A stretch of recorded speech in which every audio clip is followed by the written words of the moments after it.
ओम नमो नारायण। श्री परमात्मने नमः। गुरु ब्रह्मा गुरु विष्णु गुरुदेवो महेश्वर, गुरु साक्षात् परब्रह्म तस्मै श्री गुरुवे नमः। मंगलम भगवान विष्णु मंगलम गुरुध्वजा मंगलम पुंडरीकाक्ष मंगलाय तनो हरि।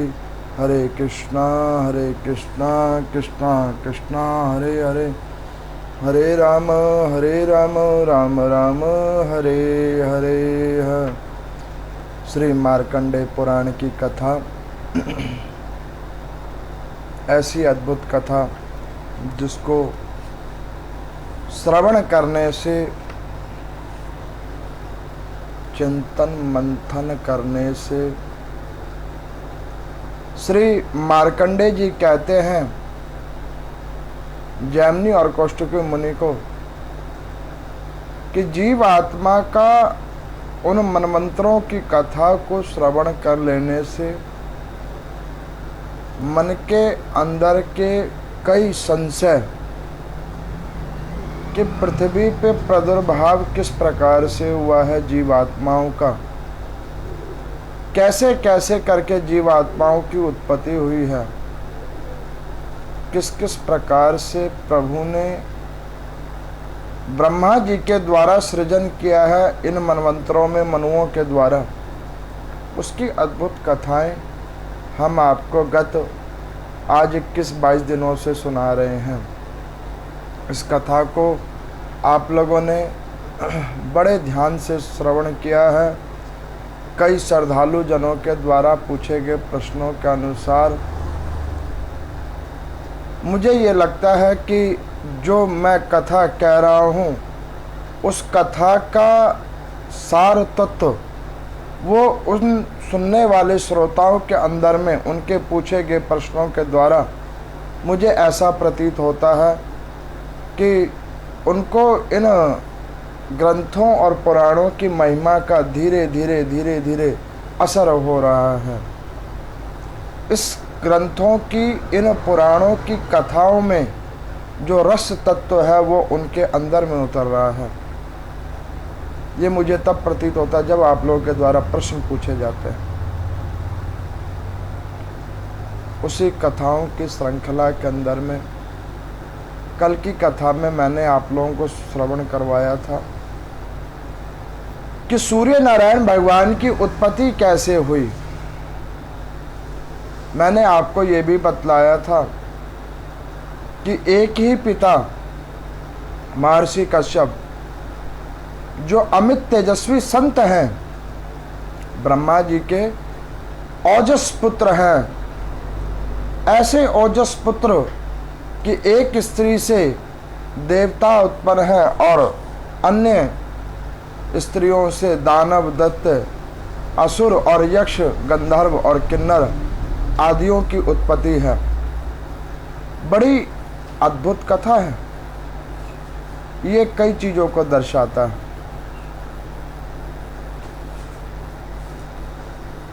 कई लोग कई बार कुछ प्रश्न पूछा करते हैं कि पंडित जी, परमात्मा सबको सुखी क्यों नहीं रखते, सबके जीवन केवल हर्ष क्यों नहीं रहता। तो वो इस कथा को सुनकर समझ सकते हैं कि जीवन के अंदर में हर्ष सबके साथ एक समान ना होने का कारण केवल और केवल ये है कि जीवात्मा इस कथा के माध्यम से ये समझ सकता है कि अमित तेजस्वी महर्षि कश्यप, जिनको ब्रह्मा जी के संतान और उनके ओजस तत्वों की महानता है, उसके बावजूद ज्ञानवान महर्षि कश्यप की उन्हीं स्त्रियों से देवता भी उत्पन्न हो रहे हैं और उन्हीं स्त्रियों से दैत्य भी उत्पन्न हो रहे हैं। मजे की बात देखो, दक्ष प्रजापति है, 13 कन्याएं हैं, 10 कन्याओं का वर्ण उन्होंने महर्षि कश्यप जी के साथ किया हुआ है। 10 कन्याओं का वर्ण।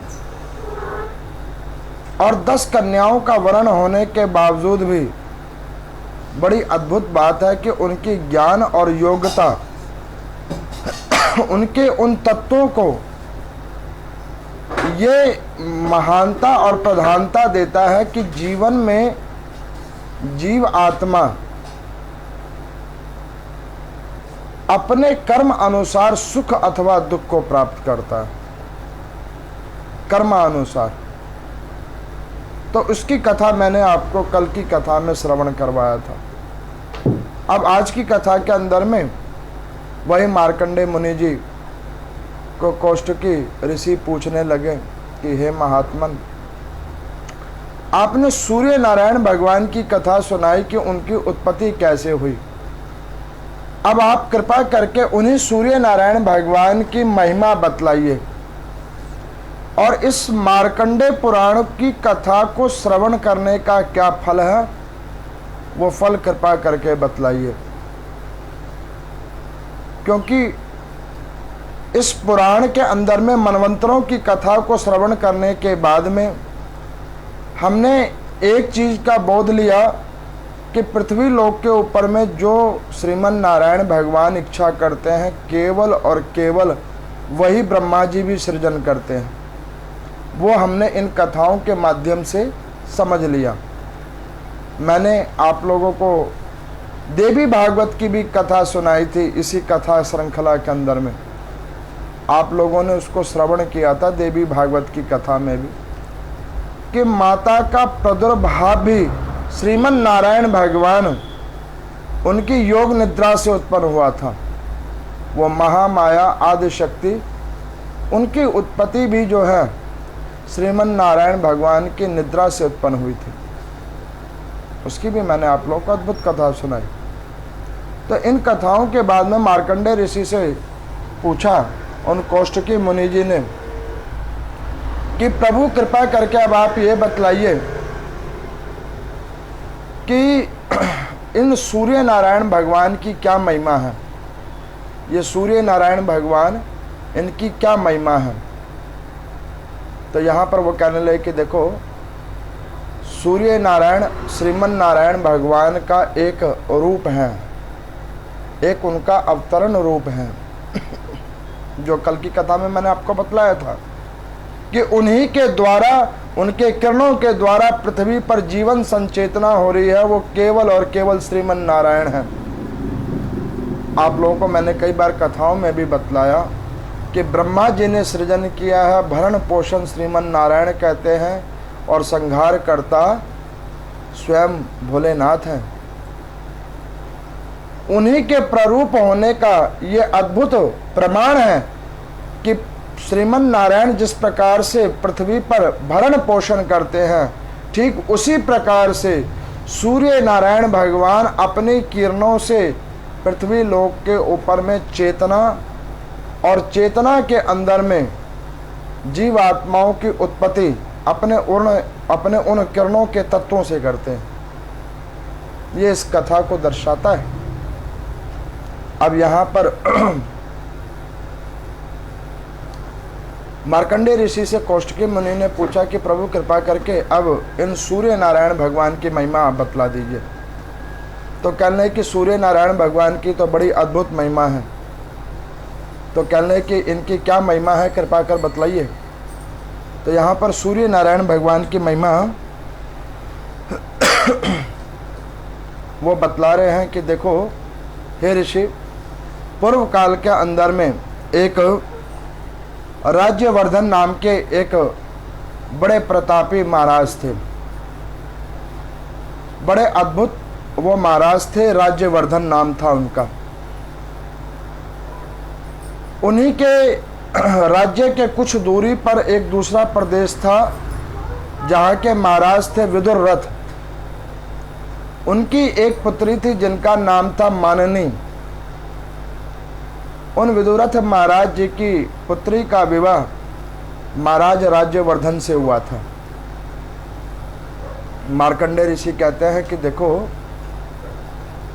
राजा तो बहुत सारे हुए हैं पृथ्वी लोक के ऊपर में, लेकिन राज्यवर्धन जैसा राजा नहीं हुआ। ऐसा राजा जिसने अपने परिवार को, अपने प्रजा को अपना परिवार बना लिया हो।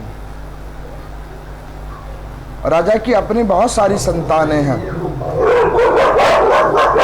लेकिन उसके बावजूद ऐसा वो राजा जो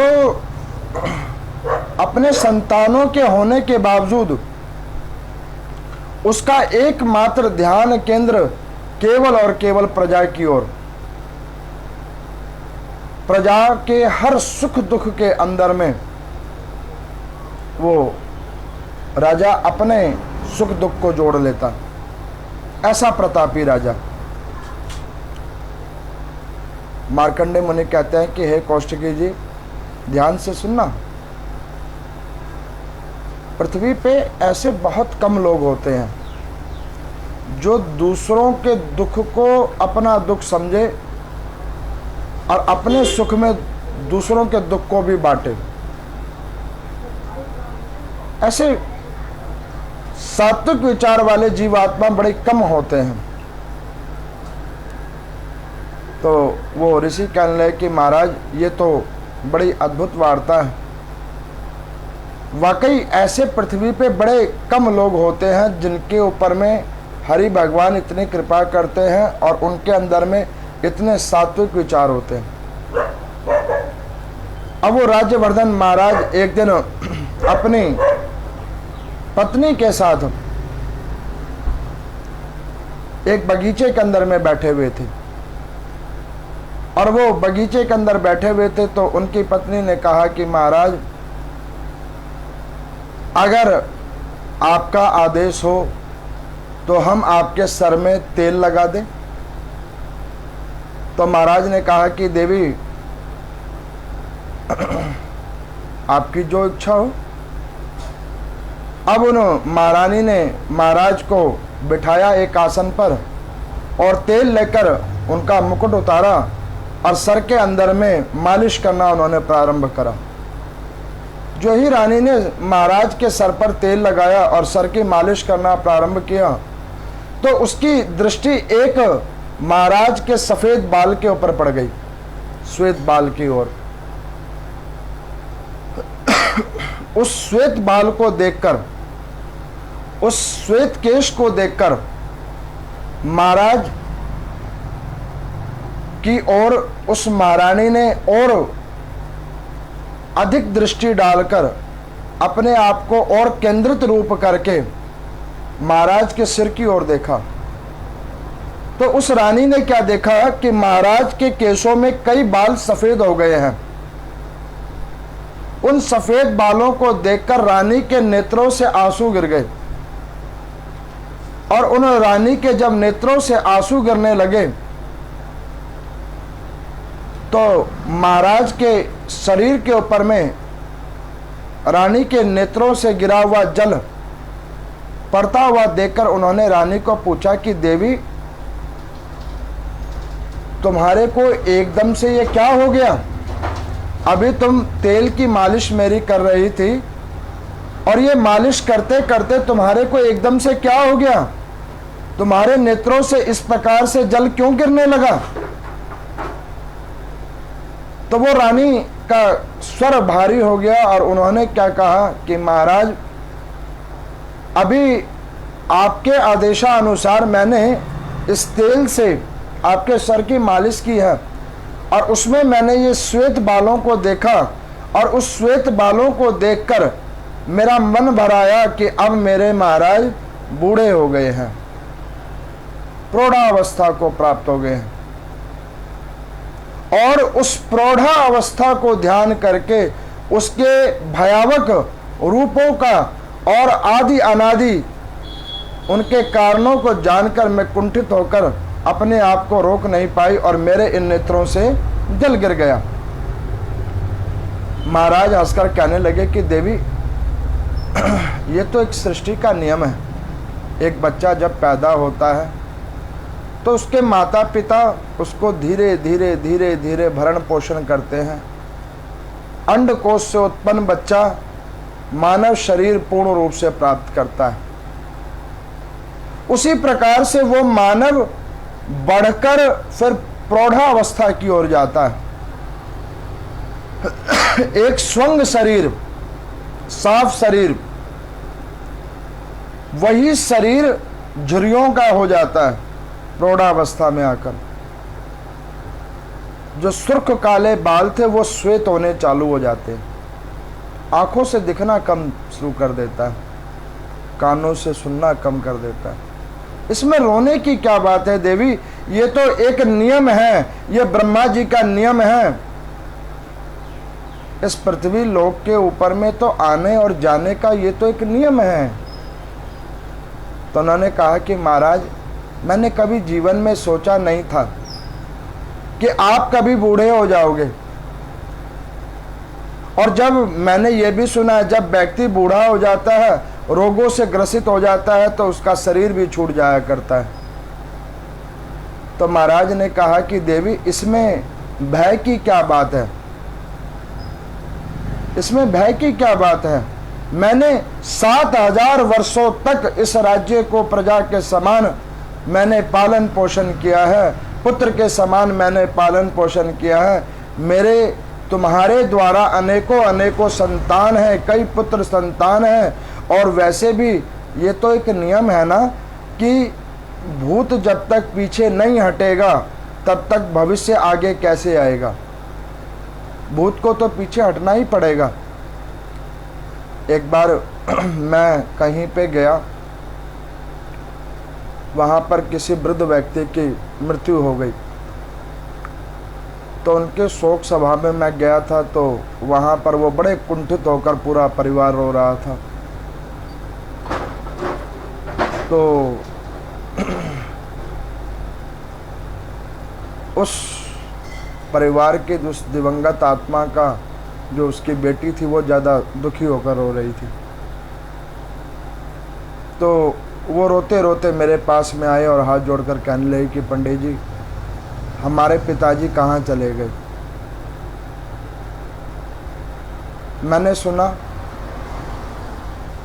मैंने उनको कहा कि देखो, तुम्हारे पिताजी कहीं गए नहीं हैं, वो कहीं नहीं गए हैं। वो इस परम पिता की सृष्टि के अंदर में वापस किसी रूप को लेकर वो यहीं कहीं होंगे, वो कहीं गए नहीं हैं। और ये विलाप क्यों? अरे भाई, एक व्यक्ति ने कर्म अपने पूरे कर लिए हैं, और जब कर्म संपन्न हो जाएंगे तो उसे अपना स्थान तो छोड़ना ही पड़ेगा ना। आप एक चीज देखो, सरकारी नौकरियां लगती हैं, एक 60 साल आयु निर्धारित की गई है। जब 60 साल की आयु हो जाती है तो भारत सरकार उसे रिटायर कर देती है। अब वही व्यक्ति अगर कहे कि नहीं, हम तो जब तक मरेंगे नहीं तब तक इस सीट पे रहेंगे, तो क्या नवयुवकों को जगह मिलेगी? नए ऊर्जावान युवाओं को वो जगह मिलेगी? क्या नए प्रयोग हो पाएंगे? क्या नए आविष्कार हो पाएंगे? नहीं हो पाएंगे। ये तो एक नियम है, ये सृष्टि का नियम है। भूत को हटना पड़ेगा जब ही भविष्य आगे आएगा, ये तो नियम है। अब यहाँ पर उस राज्यवर्धन नाम के महाराज ने कहा कि देवी, इसके लिए कुंठित क्या होना? मैंने बहुत समय तक इस राज्य की अपने पुत्र के समान इसका पालन पोषण किया है। तुम्हें मैंने सारी सुख सुविधाएं दी हैं, आज्ञाकारी तुम्हारे ये पुत्र हैं। अब तुमको मुझसे क्या चाहिए? और इन श्वेत बालों ने तुम्हें बतला भी दिया है असलियत, तो उसको शोक क्यों करना? ये तो एक जीवन का सत्य है, और इस सत्य में तुम्हें भी उतरना पड़ेगा और मुझे भी उतरना पड़ेगा।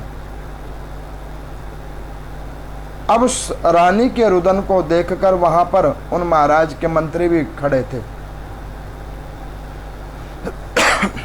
ऐसे अद्भुत मंत्री जो राजा को राजा कम और पिता ज्यादा माने।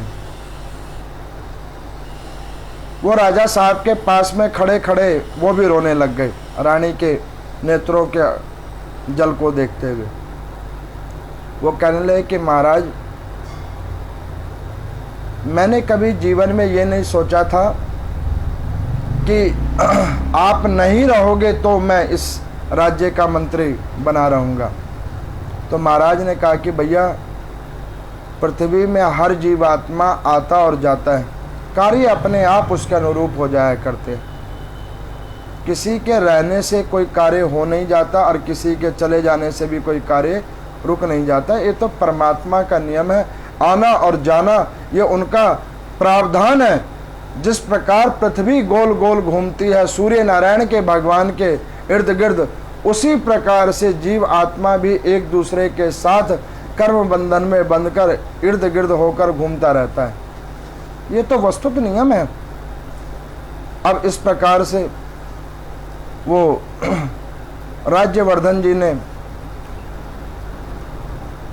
कहा कि मंत्री, अब एक काम करो, क्योंकि अब महारानी ने देख लिया है और कुछ समय से मैंने भी सोच लिया था कि मैं कुछ समय और कुछ कल्पों के बाद ये राज्य अपने पुत्रों को सौंप दूं, अथवा ऐसा कोई न्याययुक्त कोई महाराज हो जिसको मैं ये राज्य सुप्रत कर दूं और मैं वानप्रस्थ की ओर चला जाऊं। कई बार कई लोग पूछते रहते हैं मेरे को, मैं कई बार कहता हूं कि देखो, मैं सिर्फ उन्हीं लोगों के प्रश्नों का उत्तर देता हूं जो मुझे कुछ ठीक लगता है। देखो, दुखी तो सारे ही हैं। आप एक पशु को पूछो वो भी दुखी है अपनी भाषा में, एक बच्चे को पूछो वो भी दुखी है, बड़े को पूछो वो भी दुखी है, अब मरने वाला तो वैसे ही दुखी है। दुखी सारे हैं, सुखी कोई भी नहीं है। और सब कुछ ना कुछ पूछना चाहते हैं और सबके प्रश्नों का कभी उत्तर नहीं मिला करता, ये भी आप ध्यान करके रखना। बहुत सारे ऐसे प्रश्न हुआ करते हैं जीवन के जो बगैर उत्तर के ही चले जाया करते हैं। फिर भी वस्तुत रूप में कई लोग कुछ पूछते हैं प्रश्न, कहते हैं कि पंडित जी, हमारी बातों को उतना श्रेष्ठकर नहीं माना जाता हमारे परिवार में, हमारे बच्चे हमारी बात नहीं मानते हैं, ऐसा क्यों? तो मैं आपको बतलाऊं, देखो, आपके बच्चे आपकी बात को नहीं मानते, इसका दो मतलब है। क्या? पहला मतलब कि आपने अपनी गद्दी को अभी तक छोड़ा नहीं है, अभी भी आप मालिक बनकर बैठे हुए हो।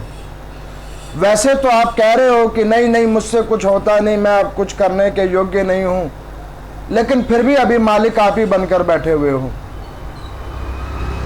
एक ये सबसे बड़ा आपका दुख का कारण है। अपने आप को छोड़ दो। बहुत समय आपने संचालन किया, अब ये अवसर दूसरों को दो, और क्या पता वो आपसे अच्छा संचालन करते हो।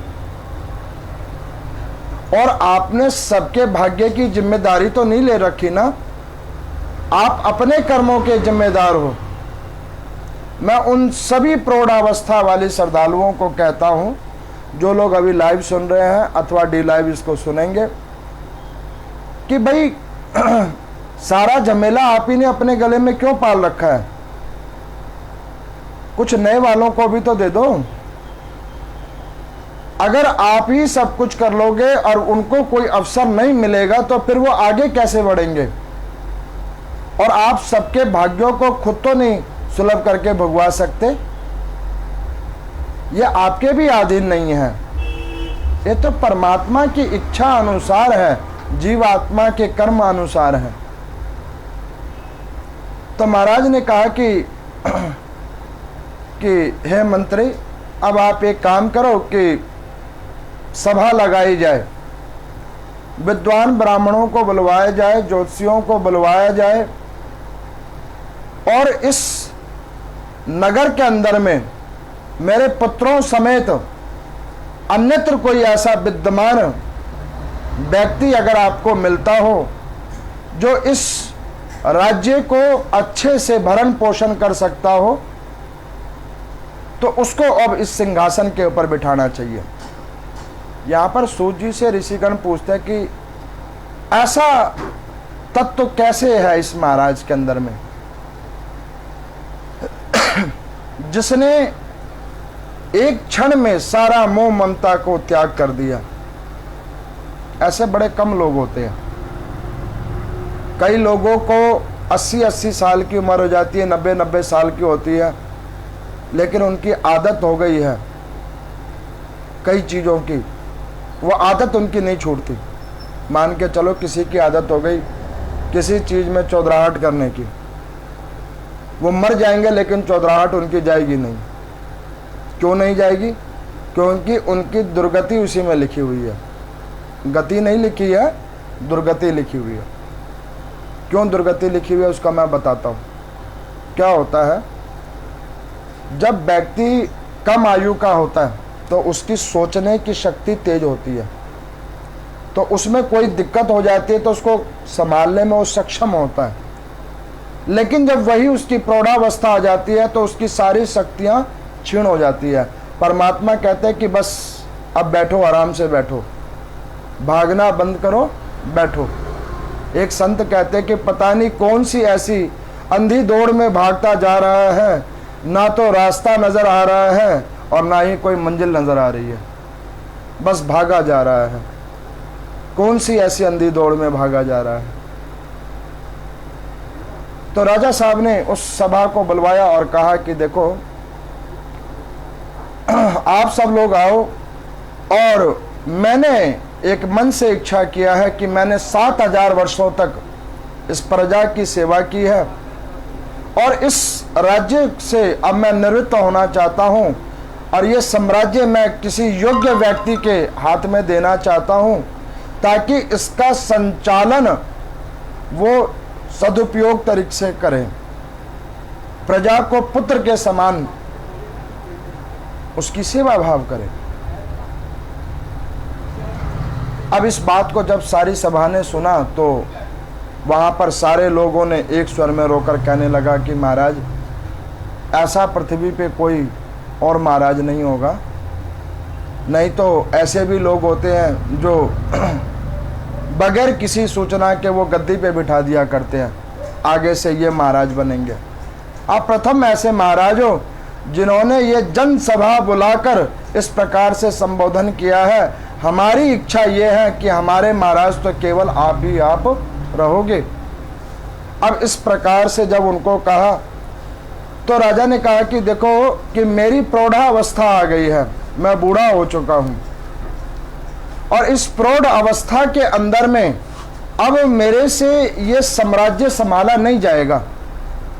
एक समय, एक कल्प पे ये तो मुझे छोड़ना ही पड़ेगा। इससे अच्छा ये है कि मैं आप सब लोगों को एकत्रित करके, सूचित करके मैं इसको छोड़ दूं। तो उन्होंने कहा कि आप एक काम करो कि इन विद्वान ब्राह्मणों और ज्योतिषियों से पूछो कि आगे इस साम्राज्य का कोई उत्तराधिकारी, कोई ऐसा अद्भुती उत्तराधिकारी कोई हो तो उसे आगे किया जाए, या आप ही लोगों को इन जनसभा के बीच में कोई ऐसा योग्य व्यक्ति नज़र आता है तो उस योग्य व्यक्ति को आप आगे करें और उसको महाराज आप बना दें। अब इस प्रकार से जब कहा तो वहाँ पर जो उस राज्य के कुल पुरोहित थे, गुरुजन थे, उन्होंने कहा कि महाराज, हमारी स्वयं भी इच्छा है कि आप ही महाराज बने रहें, क्योंकि आप जैसे चरित्रवान व्यक्ति दोबारा पुनः पृथ्वी पे नहीं मिलेगा। अब उन संतों ने और उन मुनिजनों ने विचार किया, उन विद्वान ब्राह्मणों ने विचार किया कि इस महाराज की आयु बढ़ाने का कोई तरीका किया जाए। तो उन्होंने ग्रंथों को खोला, पुराणों को खोला, मंथन किया, और मंथन करने के बाद में फिर उन लोगों ने विचार किया कि सूर्य नारायण भगवान की साधना करनी चाहिए, रविवार का व्रत रखना चाहिए, जिसको करने से आयु प्राप्त होती है। एक बार मेरे को किसी ने पूछा था कि पंडित जी रविवार का व्रत क्यों रखते हैं। देखो, रविवार का व्रत होता है सूर्य नारायण भगवान का। मैंने कल की कथा में बतलाया था पीछे जो हुई थी कि सूर्य नारायण भगवान की उत्पत्ति कैसे हुई थी। अब आज की कथा में यह है कि सूर्य नारायण भगवान किस किस चीज़ को देते हैं। तो सूर्य नारायण भगवान चेतना देते हैं। सबसे पहले जीवात्मा के अंदर में चेतना जब आती है, वो चेतना केवल और केवल सूर्य नारायण भगवान देते हैं। और चेतना से आयु निर्धारित होती है, और आयु से कर्म जुड़ा होता है, और कर्म से शरीर जुड़ा होता है, और शरीर से संसार जुड़ा होता है। ये एक चैन है, और इस चैन के अंदर में ही जीवात्मा आता है। रविवार का व्रत सूर्य नारायण भगवान का व्रत होता है। कई क्षेत्रों में इसे एक संध्या भी कहते हैं, इस व्रत को एक संध्या। जहां जैसे भी इसका नाम है वहां वैसे किया जाता है। इस रविवार के व्रत को करने के, सूर्य नारायण भगवान के व्रत को करने के प्रभाव से जीवात्मा की आयु की वृद्धि होती है, निरोगी काया प्राप्त होती है। एक समय मीठा भोजन किया जाता है, लाल पुष्प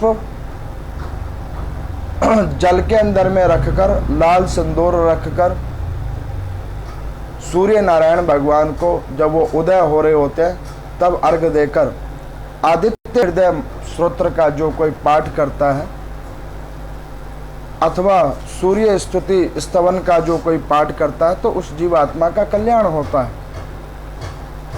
ये पुराण की कथाएं कहती हैं, ये सदग्रंथ कहा करती हैं। तो वहां पर वो विद्वान ब्राह्मणों और गुरुजनों ने कहा कि महाराज, आप सब लोग एक जगह एकत्रित हो और इन महाराज की आयु बढ़ाने का तरीका सोचा जाए। तो वहां पर विद्वान ब्राह्मणों के द्वारा बतलाए गए पुराणों के अंदर से निकाला हुआ सार तत्व कि सूर्य नारायण भगवान की उपासना करनी चाहिए। सब लोग एकत्रित हुए, सूर्य नारायण भगवान का, सूर्य भास्कर का उन्होंने साधना किया पूरी प्रजा ने 100 वर्षों तक। 7000 वर्ष महाराज ने प्रजा का पालन किया, और 100 वर्षों तक एक साथ पूरी प्रजा ने अपने महाराज के लिए, उनकी आयु वृद्धि के लिए सूर्य नारायण भगवान का तप किया। उस तप के प्रभाव से सूर्य नारायण भगवान प्रकट हुए। जब वो सूर्य नारायण भगवान प्रकट हुए तो उन्होंने आकर उन सभी जीवात्माओं को पूछा कि भाई, एक साथ आप लोगों ने जो मेरा इतना भजन किया है, चिंतन किया है, कीर्तन किया है, इस भजन और चिंतन और कीर्तन का क्या फल आप मुझसे चाहते हो? तो उन्होंने कहा कि महाराज, अगर आप, हे सूर्य नारायण भगवान, अगर आप हमें कुछ देना चाहते हैं तो केवल और केवल एक ही वरदान दीजिए कि हमारे महाराज की आयु 10,000 वर्ष और हो जाए, 10,000 वर्ष और आयु हो जाए। सूर्य नारायण भगवान ने कहा तथास्तु। अब यहाँ पर सूर्य जी से ऋषि जनों ने पूछा कि सूर्य भगवान ने ऐसे आयु कैसे वृद्धि कर दी? ऐसे आयु तो वृद्धि करना सृष्टि के नियम के विरुद्ध है। तो यहाँ पर सूर्य जी भगवान कहते हैं कि देखो, जहाँ पर सात्विक विचार होते हैं, सात्विक कर्म होते हैं, उसकी वृद्धि के लिए परमात्मा भी अपने नियम को परिवर्तित कर देते हैं। मैं इसीलिए के सबको कहता हूं कि देखो, आप कुछ भी करो, किसी भी संप्रदाय में जाकर जुड़ो, किसी भी प्रकार से भजन करो, कीर्तन करो, लेकिन सनातन धर्म का प्रचार करो, नारायण संकीर्तन का प्रचार करो। ये अपने लिए नहीं, अपने परिवार के लिए नहीं, जिस समाज के अंदर रहते हो उस समाज की सुख समृद्धि वैभवता के लिए। अगर सब लोग प्रसन्न रहेंगे तो उसके बीच में आप भी प्रसन्न रहोगे, और जहां पर सब लोग ही दुखी होंगे तो वहां आप अकेले सुखी होकर भी कैसे सुखी रहोगे? अब सूर्य नारायण भगवान का दिया हुआ आशीर्वाद सब लोगों ने जाकर और महाराज को कहा कि महाराज, आप चिंतित मत हो, सूर्य नारायण भगवान ने आशीर्वाद दिया है, 10,000 वर्ष तक की आपकी आयु हो गई। अब राजा साहब ने कहा कि गलती तो अभी भी हो गई। उन्होंने कहा क्या गलती हो गई? उन्होंने कहा कि केवल मेरी ही तो आयु 10,000 वर्ष तक की हुई है। जिस प्रजा ने मेरे लिए 100 वर्ष तप करके मेरी आयु 10,000 वर्ष की मांगी है, अब अगर वो मेरे सामने में खत्म होएगी, वो प्रजा, वो संतानें मेरे आगे में खत्म होगी, तो मैं ऐसी लंबी आयु लेकर भी क्या करूंगा। अब मान के चलो कोई व्यक्ति प्रौढ़ावस्था का हो और वो ज़्यादा बीमार हो गया हो और वो अभी भी अभिलाषा करता हो कि हे भगवान कम से कम 1-2 साल बचा लो, तो उससे बड़ा तो मूर्ख शायद ही कोई होगा। काम पूरे हो गए, जाने में कोई संकोच नहीं, बन बनाकर रखना चाहिए। एक महात्मा जी कहते कि हम तो अपना टिकट हर वक्त साथ रखते हैं, पता नहीं कब परमात्मा का बुलावा आ जाए, टिकट अपने पास रखते हैं। अब वो यहाँ पर उन महाराज ने कहा कि ये तो आपने वरदान मेरे लिए तो मांग लिया, लेकिन ये वरदान तो मेरे लिए अभिशाप हो गया। ऐसा वरदान लेकर भी मैं क्या करूँगा। अब अगर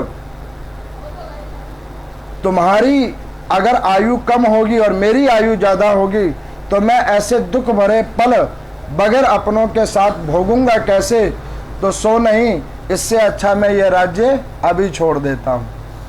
ये तुमने वरदान नहीं मांगा, ये मेरे लिए अभिशाप मांग लिया। अब यहाँ पर मैं उन लोगों ने कहा कि महाराज फिर अब क्या किया जाए। उन्होंने कहा कि एक बार तप तुमने किया था मेरे लिए, अब मैं तप करूँगा तुम्हारे लिए, तुम सबके लिए।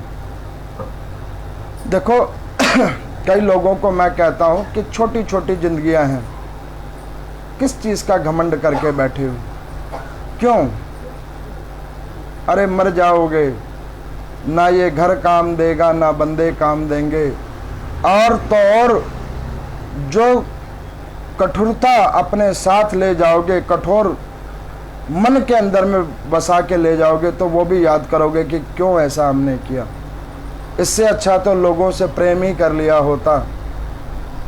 कम से कम कोई जिज्ञासा करने आता तो कहता कि बड़ा अच्छा आदमी था। ऐसे कठोरता लेकर क्या करोगे। हमारे पिताजी स्वर्गीय बड़े पंडित जी कभी कभी जब वो सदुपदेश करते थे तो वो कहते थे कि दुख और संताप शरीर से जुड़े होते हैं, उसे मन से नहीं लगाना चाहिए। जिस दिन उसको मन से हटाकर देख लोगे, उस दिन आपका जीवन जीने की शैली बदल जाएगी। जिन लोगों ने दुख को अपने अंदर में समेट के रखा है, वो लोग ना तो इस जीवन का सुख भोग पा रहे हैं और ना ही अपने आगे का मार्ग सुगम कर पा रहे हैं। किस लिए लड़ना, क्यों दुखी होना। छोड़ दो उस परम पिता के ऊपर में, जो हो रहा है हो लेने दो, आनंद लो जीवन का, उसको भोग लो। अब उन महाराज ने उन्हीं विद्वान ब्राह्मणों को पूछा कि अब आप मुझे बताओ कि इन जो प्रजाजन है इनकी आयु कैसे बढ़ेगी। अब उन विद्वान ब्राह्मणों ने कहा कि महाराज केवल एक आपकी आयु मांगना तो ठीक था, लेकिन इन सब की आयु तो कैसे मांगी जाएगी, ये तो थोड़ा सा संभव है। तो उन्होंने कहा कि कुछ तो तरीका होगा। उन्होंने कहा बिल्कुल एक तरीका है, एक तरीका है। तो उन्होंने कहा कि एक तरीका क्या है। तो उन्होंने कहा कि ये सूर्य नारायण भगवान का स्तवन है, उसका आप पाठ करो और उसका पाठ करो और उसका पाठ पृथ्वी लोक के ऊपर में जहाँ जहाँ आपकी प्रजा है उन सबको इस स्तवन का पाठ सुनाओ, जिसकी मैं अभी आपको कथा सुना रहा हूँ। इस पाठ को पृथ्वी पे हर जगह जगह सुनाओ, ताकि उन जीवात्माओं की आयु वृद्धि हो, आयु वृद्धि हो उनकी। अब महाराज को वो सूर्य नारायण भगवान का स्तवन सुनाया गया और वो स्तवन का उन्होंने 200 वर्ष तक निरंतर पाठ किया, 200 वर्ष तक। अब आप ये देखो, किसी को ऊंची गद्दी मिल जाती है। मैं कई बार कहता हूँ कि जिनको परमात्मा ने किसी प्रकार की वैभवता प्रदान कर रखी है तो उसमें दंभ नहीं होना चाहिए, क्योंकि दंभ जो है वो श्रीमन नारायण भगवान का आहार है, उसे प्रभु भक्षण कर लिया करते हैं और दंभ के अंदर में जुड़ा हुआ व्यक्ति की दुर्गति हो जाया करती है। दंभ नहीं करना चाहिए। अब यहाँ पर सूर्य नारायण भगवान का 200 वर्ष तक उन्होंने स्तवन किया। फिर सूर्य नारायण भगवान प्रकट हुए। उन्होंने कहा कि महाराज, एक बार मैं प्रकट हुआ था आपकी प्रजा के लिए जिन्होंने आपकी आयु का वरदान मांगा था। अब मैं प्रकट हुआ हूँ आपके लिए, आप बताओ आपको क्या चाहिए। तो उन्होंने कहा कि प्रभु, मेरी प्रजा ने मेरे लिए 10,000 वर्ष बहुत ज़्यादा मांग लिए। आप एक काम करो, जब तक मैं जीवित रहूं तब तक मेरी प्रजा भी जीवित रहनी चाहिए, ऐसा वरदान मुझे आप दे दो। उन्होंने कहा कि ये तो असंभव है, ऐसे नहीं हो सकता। तो उन्होंने कहा फिर एक काम करो, 10,000 में से 5,000 कम कर दो, वो 5,000 उन लोगों में बांट दो। उन्होंने कहा वो भी संभव नहीं है, वो भी असंभव है, क्योंकि किसी की आयु 5 साल है, किसी की 100 साल है, ये जुड़ेगी कैसे। तो उन्होंने कहा कि फिर कुछ तो कर दो, ताकि मेरे सामने में जिनको हमने दिलों में जगह दी है वो मेरे सामने में हमारा साथ छोड़ के ना जाए, ऐसा कुछ उपाय कर दो। तो सूर्य नारायण भगवान हंसकर कहने लगे कि महाराज, अगर कुछ आप ऐसा चाहते हो कि आपके सामने में ना कोई आपका साथ छोड़ के जाए और ना कोई रोता बिलखता रह जाए, तो उसका बस एक ही तरीका है, इस प्रसन्नता को पूरे पृथ्वी में बांटो। एक अपने सद्भाव को पूरे प्रजा में बांटो। वो आप रहोगे तो भी याद में रहेगा, नहीं रहोगे तो भी याद में रहेगा। आप देखो, कई ऐसे दिवंगत आत्माएं होते हैं, उसको बहुत सालों तक भी लोग याद करते हैं, बहुत अच्छा आदमी था, कहते हैं ना। और कोई ऐसे भी होते, कहते हैं कि चलो अच्छा हुआ, बहुत बढ़िया हो गया, जगह खाली हो गई। ये सब अपने अपने कर्मानुसार है। सूर्य नारायण भगवान ने कहा कि ऐसा कुछ करो कि आप प्रजा के अंदर में नाम संकीर्तन का बांटो, जो चला जाए उसके लिए गम नहीं और जो आ जाए उसके लिए भी समानता हो जाए। और एक समय कल्प के बाद में आप अपनी जगह स्वयं छोड़ देना और दूसरे महाराज को खुद गद्दी पे बिठा देना। सूर्य नारायण भगवान का वरदान लेकर वो आए, प्रजाओं को बुलाया।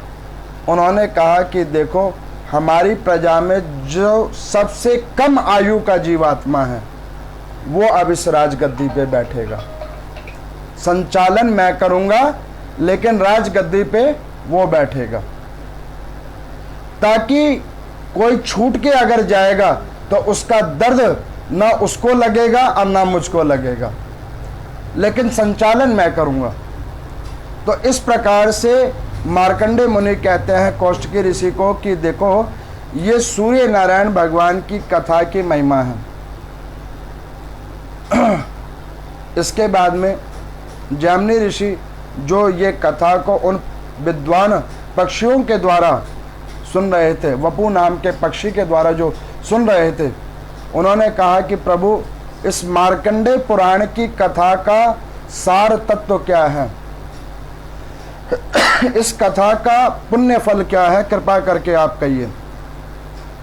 तो यहाँ पर मैं इस मार्कंडेय पुराण का सार तत्व वो अंतिम अध्याय में बतला रहे हैं, जिसको मैं आप लोगों के बीच सुनाता हूँ।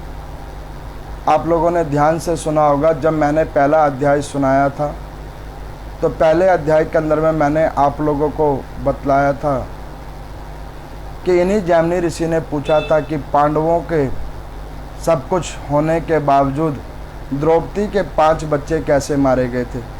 कथा का प्रथम दिन मैंने वही सुनाया था। अगर आप लोगों को ध्यान हो।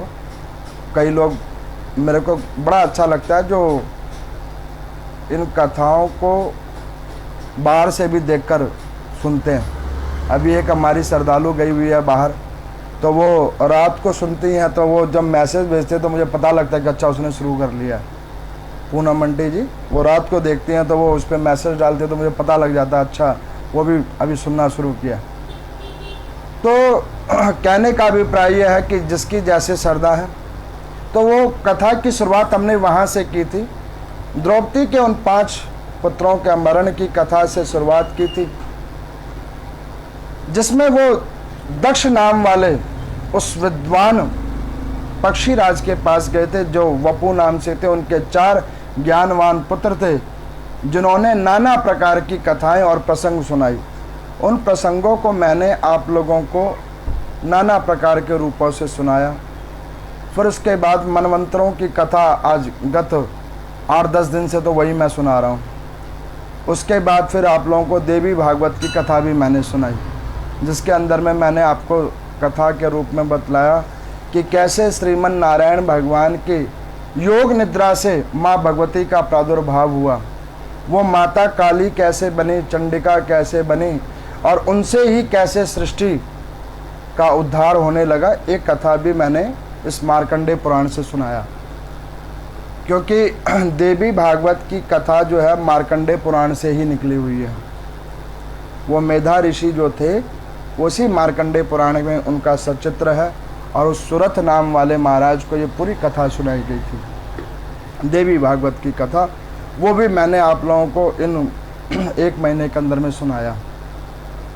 उसके बाद में उन मनवंतरों की कथा के बाद, मनुओं की कथा के बाद सूर्य नारायण भगवान की उत्पत्ति, देवताओं के ऊपर प्रभु इतनी कृपा क्यों करते हैं, उसकी भी मैंने आपको कथा बतलाई थी। और हर व्यक्ति का अपना भाग्य अलग अलग कैसे होता है, उसकी भी मैंने कथा सुनाई थी सुमति नाम वाले ब्राह्मण देवता के द्वारा, जिनके अपने पुत्र जो उनसे भी ज़्यादा विद्वान थे, और उनकी 2 दिवस के अंदर में मैंने आपको कथा सुनाई थी।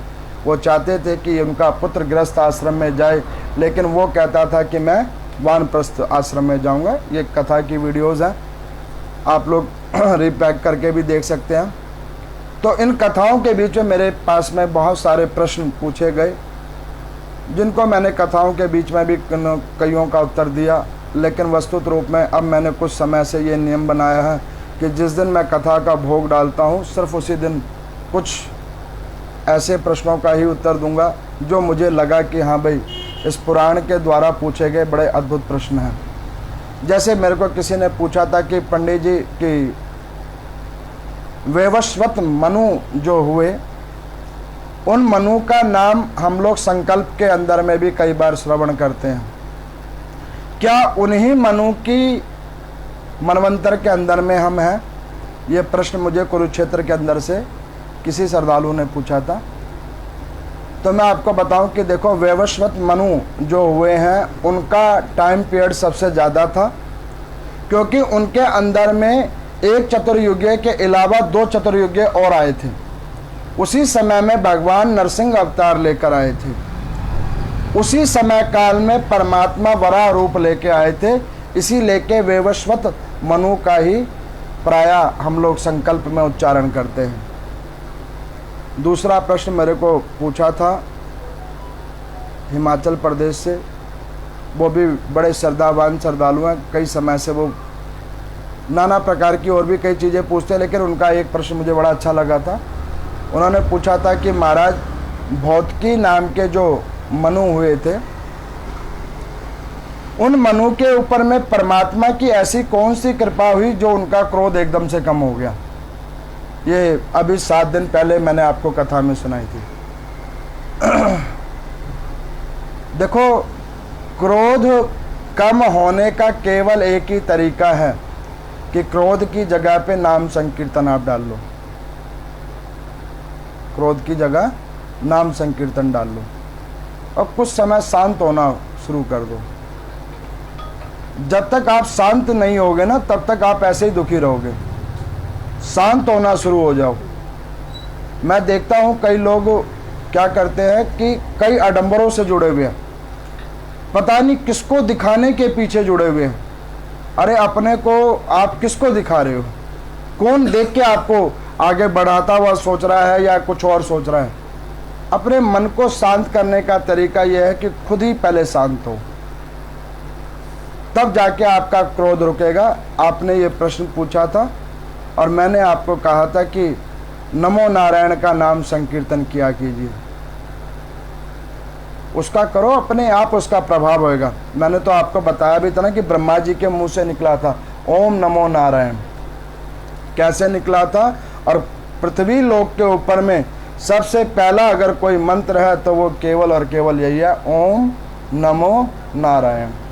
यही एक केवल मंत्र है, ये मार्कंडेय पुराण कहती है। और एक कल प्रश्न मेरे से पूछा गया था, वो भी मुझे अच्छा लगा था। इस प्रश्न के बाद इस कथा को विश्राम करेंगे। कल मेरे को एक श्रद्धालु ने पूछा कि पंडित जी, कई बार मन में ऐसा लगता है कि कीर्तन करने के बाद, भजन करने के बाद, नाम संकीर्तन करने के बाद अगर जीवन में कोई परिवर्तन नहीं आ रहा है तो क्या हमारे गुरु की दी हुई दीक्षा में कमी है या हमें अन्यत्र किसी देवी देवता की पूजा करनी चाहिए? ये मुझे कानपुर से रोहित सिंगल जी एक है श्रद्धालु, उन्होंने पूछा था। तो देखो रोहित जी, मैं आपको एक बात बतलाता हूँ। देखो, गुरु की दी हुई दीक्षा कभी भी निष्फलित नहीं होती है और गुरु जो मुख से कह दे वही पूर्ण सत्य होता है।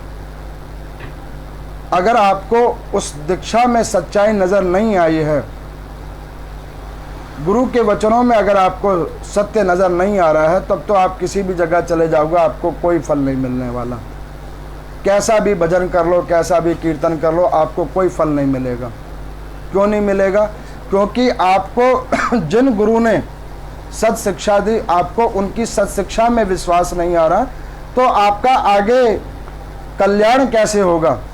तो वो कल्याण होने का रास्ता तो आपने अपना स्वयं ही बंद कर रखा है।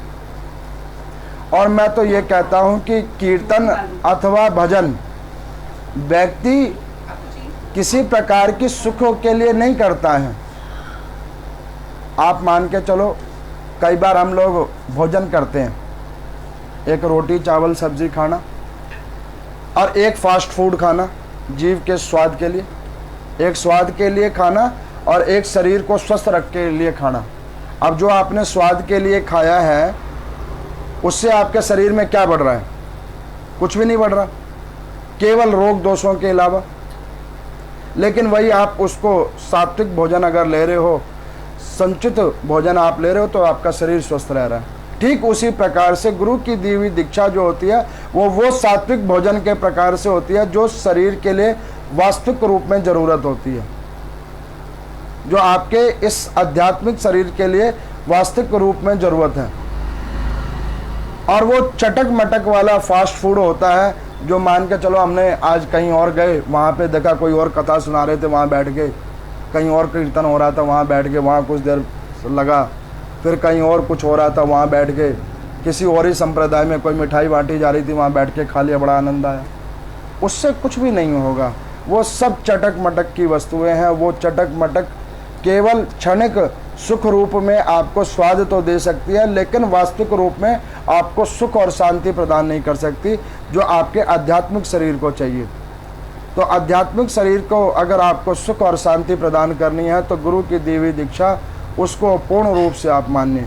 अथवा जिन लोगों ने नहीं ले रखी गुरु की दीक्षा, वो जिस भी इष्ट देवता की पूजा करते हो या देवी की पूजा करते हो या और अन्यत्र जो भी कुछ करते हो, उसी में श्रद्धा और विश्वास को जागृत करें, जब जाके उनका कल्याण होगा।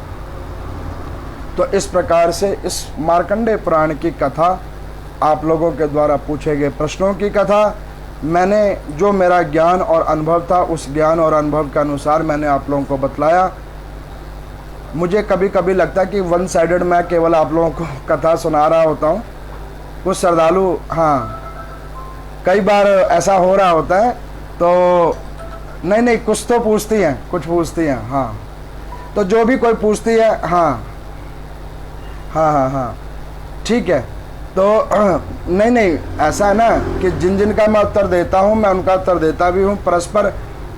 जिनका उत्तर मुझे भी समझ नहीं आता तो उनका तो उत्तर परमात्मा ही देगा। हाँ जी, हाँ जी। तो मेरा कहने का अभिप्राय यह है कि जो लोग इस कथा को 1 महीने से जिन्होंने भी श्रद्धा और आस्था के साथ, पूर्ण भाव के साथ इस कथा को श्रवण किया है, जिसने जिस भाव से भी इस कथा को सुना, 1 घंटे के लिए सुना, 20 मिनट के लिए सुना, चाहे 2 सेकंड के लिए सुना, परमात्मा श्रीमन नारायण भगवान इन मनवंतरों के प्रकार से, जैसे ये मनवंतर को उन्होंने अपने मन से निकाल के रखा है, ठीक उसी प्रकार से उन मनुओं के अवतरण के प्रकार से परमात्मा आप सबके जीवन में सुख संपत्ति वैभवता की प्रदानता करे। इस कथा का फल आपको पूर्ण रूप से मिले, समाज के अंदर में सुख शांति की पूर्ण रूप से प्रचार प्रसारण हो, सनातन धर्म का प्रचार प्रसारण हो, जगह जगह हरि नाम संकीर्तन हो, सब लोग प्रसन्न रहें। इस ग्रंथ की केवल और केवल यही सार तत्व है और इसका फल है। ओम नमो नारायण।